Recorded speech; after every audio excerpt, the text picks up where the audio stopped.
നമസ്കാരം. ഇസ്രായേലിൻ്റെ ചരിത്രത്തിൽ ഇന്ത്യയ്ക്കും നിർണായക പങ്കുണ്ട്.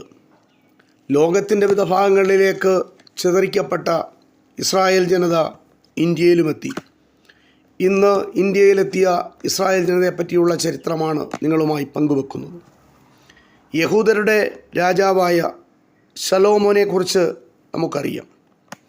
ദാവീദ് രാജാവിൻ്റെ മകനാണ് ശലോമോൻ. ശലോമോൻ രാജാവിൻ്റെ കാലത്ത് തന്നെ ഇന്ത്യയും ഇസ്രായേലുമായി ബന്ധമുണ്ടായിരുന്നു. ശലോമോൻ കേരളത്തിൽ നിന്ന് സുഗന്ധവ്യഞ്ജനങ്ങൾ ധാരാളമായി കൊണ്ടുപോയിരുന്നു. BC 721 അസീറിയക്കാർ പാലസ്തീൻ ആക്രമിച്ചപ്പോൾ നാടുവിട്ട് ഓടി വന്നവരാണ് ഇന്ത്യയിലെ ആദ്യ യഹൂദരെന്ന് ചരിത്രം രേഖപ്പെടുത്തുന്നു. മഹാരാഷ്ട്രയിലെ ബോംബെ, പൂനെ എന്നിവിടങ്ങളിലാണ് അവർ താവളമുറപ്പിച്ചത്. ഹിറ്റ്ലറുടെ കാലത്ത് ജർമ്മനിയിൽ നിന്നും യഹൂദർ ഇന്ത്യയിലെത്തിയിരുന്നു. കോൺസെൻട്രേഷൻ ക്യാമ്പിൽ നിന്ന് രക്ഷപ്പെട്ടവരടക്കമുള്ള ഒരു യൂത സമൂഹം പ്രധാനമായും താമസിച്ചത് കൊൽക്കത്തയിലാണ്. ഇസ്രായേൽ രൂപീകൃതമായതോടുകൂടി, അതായത് 1948 ഇന്ത്യയിലുള്ള യൂത വിഭാഗത്തിൻ്റെ നല്ല പങ്കും ഇസ്രായേലിലേക്ക് തിരികെ പോയി. 1951 കണക്കനുസരിച്ച് ഇന്ത്യയിലെ യഹൂദരുടെ എണ്ണം ഏകദേശം 26,000 ആയിരുന്നു. 10 വർഷത്തിനകം അത് 1000-ൽ താഴെയായി കുറഞ്ഞു. കുറയുവാനുള്ള കാരണം അവർ സ്വന്തം ദേശത്തേക്ക് തിരികെ പോയതാണ്. AD 66 റോമൻ ഭരണകൂടത്തിനെതിരെ യഹൂദർ ഒരു വിപ്ലവം സംഘടിപ്പിച്ചിരുന്നു. അത് പരാജയപ്പെട്ടതോടെ റോമാക്കാർ അവരെ പീഡിപ്പിക്കുവാൻ ആരംഭിച്ചു. അക്കാലത്ത് അവിടെ നിന്ന് രക്ഷപ്പെട്ടു വന്നവരാണ് കേരളത്തിലെ യഹൂദരെന്നാണ് ചരിത്രം രേഖപ്പെടുത്തിയിരിക്കുന്നത്. കൊടുങ്ങല്ലൂർ, പാലയൂർ, മാള, പുല്ലൂറ്റി എന്നിവിടങ്ങളിലാണ് ആദ്യമെത്തിയ യഹൂദർ താമസിച്ചത്. പിന്നീട് വന്നവർ കൊല്ലം, മാടായി, പന്തലായനി, കൊല്ലം, ചാവക്കാട് എന്നിവിടങ്ങളിൽ ജീവിതം തുടങ്ങി. ചാവക്കാട്ടുള്ള യൂതക്കുന്നും മാടായിലെ യൂതക്കുളവും യഹൂദന്മാർ അവിടെ വന്ന് ഒരു കാലത്ത് അവിടെ താമസിച്ചിരുന്നു എന്നതിനുള്ള ഒരു ചരിത്രരേഖയാണ്, ചരിത്ര തെളിവ് കൂടിയാണത്. കേരളത്തിലെ യഹൂദന്മാർ പൊതുവെ സാമ്പത്തികമായി മെച്ചപ്പെട്ട നിലയിലായിരുന്നു. വ്യാപാരമായിരുന്നു അവരുടെ പ്രധാന ഉപജീവന മാർഗം. യഹൂദന്മാരോട് കേരളീയർ വളരെ നന്നായാണ് പെരുമാറിയത്.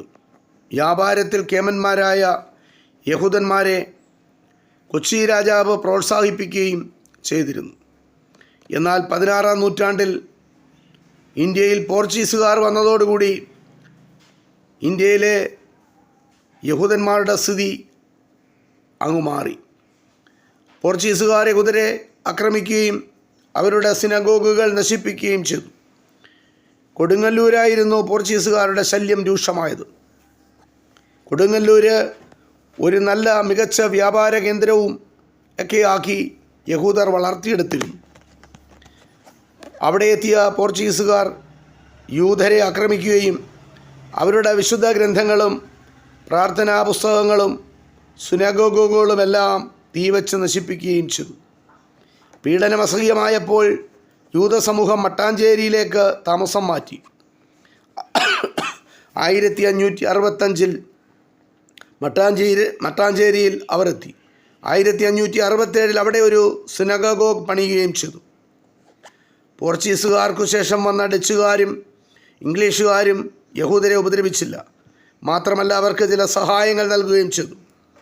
അങ്ങനെ കേരളത്തിലെ യൂത സമൂഹം വീണ്ടും ശക്തിയായി.